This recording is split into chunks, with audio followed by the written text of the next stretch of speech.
یا صاحب الزمان یا صاحب الزمان۔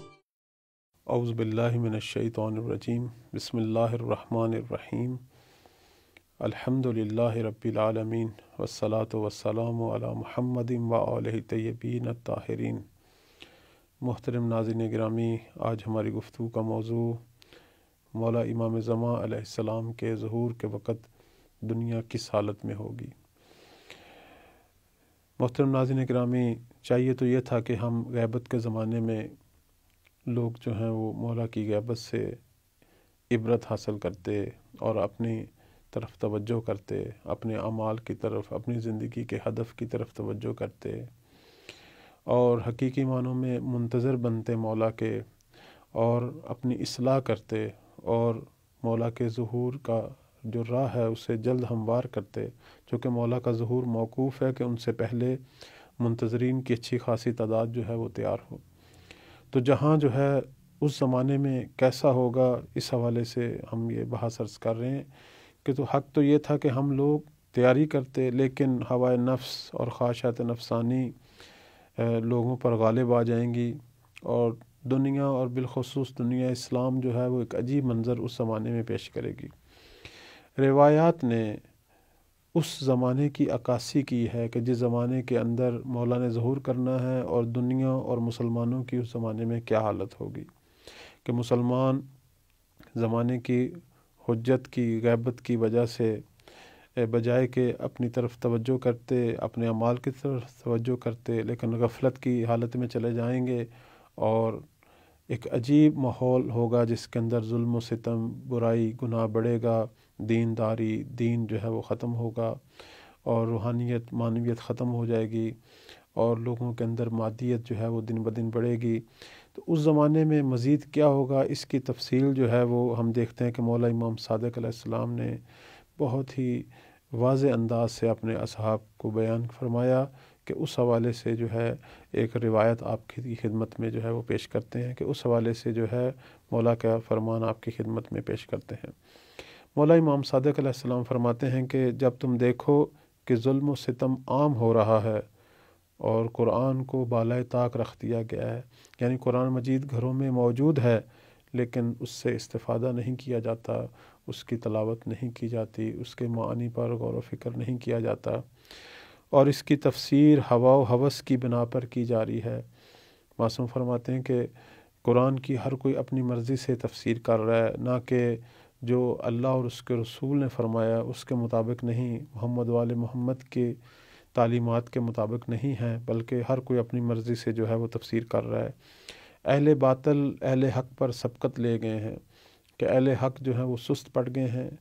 وہ حق لوگوں کو دکھانے کے لیے ان کے پاس کوئی حربے نہیں ہیں، کوئی تدبیریں نہیں ہیں۔ اہل باطل کو مختلف تدبیروں سے، مختلف حربوں سے جو ہے وہ عام کر رہے ہیں۔ ایماندار افراد خاموش ہیں، رشتہ داریاں ختم ہو گئی ہیں، رشتہ داروں میں بے حسی ہو گئی ہے، چاپلوسی بڑھ گئی ہے۔ اگر کسی جگہ پر کوئی رشتہ داری ہے تو وہ اپنی منفعت، اپنی شخصی غرض کی بنا پر ہے، یا اور خوش آمدگی کی وجہ سے، یا چاپلوسی کی وجہ سے ہے۔ نیکیوں کا راستہ جو ہے وہ راہروں سے خالی ہے، اور برائیوں کے راستے پر جو ہے وہ بھیڑ دکھائی دے رہی ہے۔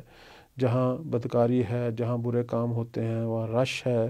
اور جہاں نیکی کا درس دیا جاتا ہے وہاں بہت کم لوگ ہیں۔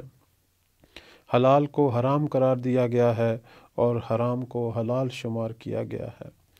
بہت سا مال و دولت اللہ کے غیظ و غضب کے راستے پہ خرچ کیا جا رہا ہے، یعنی لوگوں کو معلوم ہے کہ یہ کام غلط ہے، اس پر اللہ ناراض ہوتا ہے، اس کام پر بے پناہ پیسہ خرچ کر رہے ہیں۔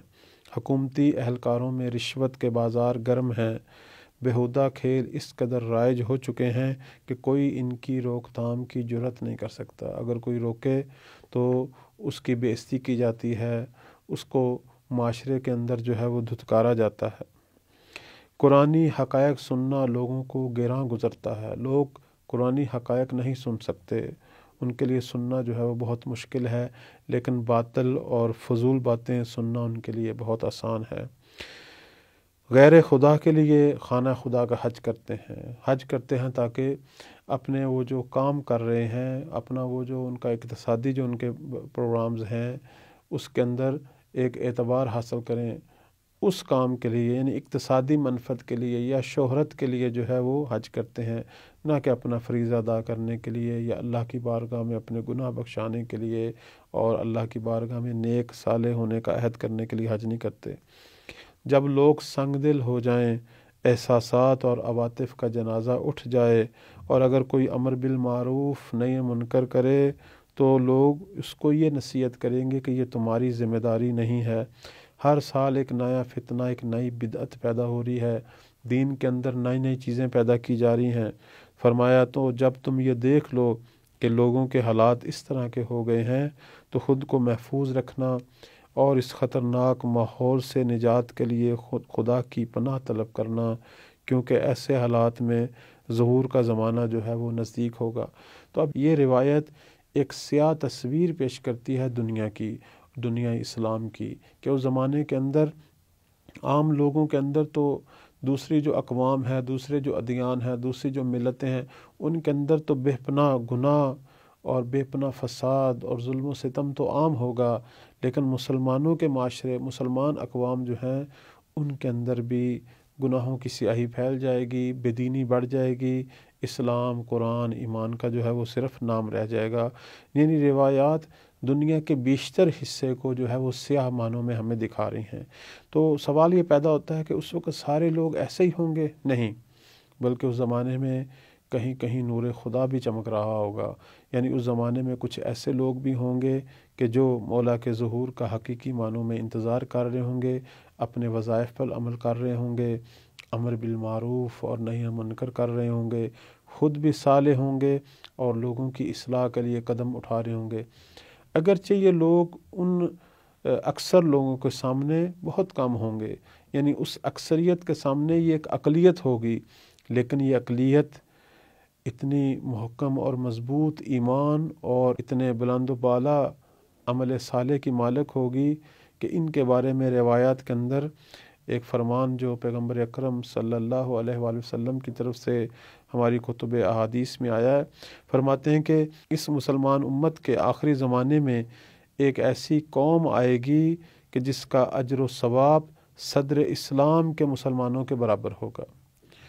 یہ لوگ امر بالمعروف نہی عن منکر انجام دیں گے اور فتنہ فساد اور برائیوں کا مقابلہ کریں گے۔ یعنی اگر ایک طرف دنیا کے اندر اکثریت کی یہ تصویر ہوگی، اگر وہاں ظلم اور گناہوں کی سیاہی ہوگی، تو اس اکثریت کے مد مقابل ایک اقلیت بھی ہوگی کہ جو لوگ اس سیاہ ماحول کے اندر روشنی کے مینار ہوں گے، جو ایمان کے چراغ ہوں گے، جن کے عمل صالح کا نور جو ہے وہ جگمگا رہا ہوگا۔ یہ وہ لوگ ہوں گے کہ جو اپنے زمانے کے امام کے ظہور کا انتظار دل میں لیے ہوئے اپنے وظائف انجام دے رہے ہوں گے، اور اس گناہ برے ماحول کے اندر بے عنوان آمر بالمعروف اور ناہی عن المنکر لوگوں کو نیکی کا حکم دیں گے، لوگوں کو نیکی کی تلقین کریں گے، لوگوں کو بدکاری برائی سے جو ہے وہ روکنے کی کوشش کریں گے، خود بھی اپنی اصلاح کریں گے، اپنے بیوی بچوں کی اصلاح کریں گے، اپنے ہمسائے، اپنے رشتہ داروں کے اندر، اور جہاں جہاں تک یہ توانائی رکھتے ہیں اور استعداد رکھتے ہیں، صلاحیت رکھتے ہیں، طاقت رکھتے ہیں، وہاں تک جو ہے یہ امر بالمعروف اور نہی منکر کریں گے اور لوگوں کی اصلاح کے لیے جو ہے ہر ممکنہ جو ہے وہ کوشش انجام دیں گے۔ اور ان لوگوں کا ثواب جو ہے وہ پیغمبر اکرم صلی اللہ علیہ وآلہ وسلم کے فرمان کے مطابق صدر اسلام کے مسلمانوں کے برابر ہے۔ یعنی جس طرح صدر اسلام کے مسلمان السابقون السابقون، اور قرآن مجید کے اندر ان کا بہت زیادہ ذکر ہے اور احترام ہے کہ جو سب سے پہلے ایمان لائے تھے، ان کا کیا مقام ہے پروردگار کے نزدیک، اسی طرح آخری زمانے کے وہ لوگ جب پوری دنیا گناہوں اور کفر کی سیاہی پر چلے گی، یہ لوگ جو ہیں وہ ایمان اور عمل صالح کا چراغ جلائے ہوئے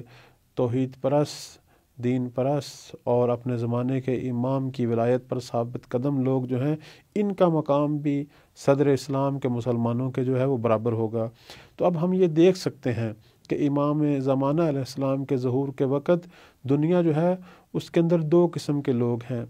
ایک لوگ جو اکثریت میں ہیں، یہ وہ ہیں کہ جو شیطان کی راہ پہ چل رہے ہیں، جو ہوا و ہوس کی راہ پہ چل رہے ہیں، جو مال و دولت کو اللہ کے غیظ و غضب پر خرچ کر رہے ہیں، اور دوسری طرف وہ تھوڑے سے لوگ ہیں کہ جو حق پر ہیں، جو اللہ تعالیٰ کی ناراضگی سے اپنے آپ کو بچائے ہوئے ہیں اور پروردگار کی رحمت کی طلب میں ہیں، اور یہ وہ لوگ ہیں کہ جو اپنے زمانے کے امام کے حقیقی شیعہ اور حقیقی منتظر ہیں۔ اگرچہ یہ تھوڑے ہیں،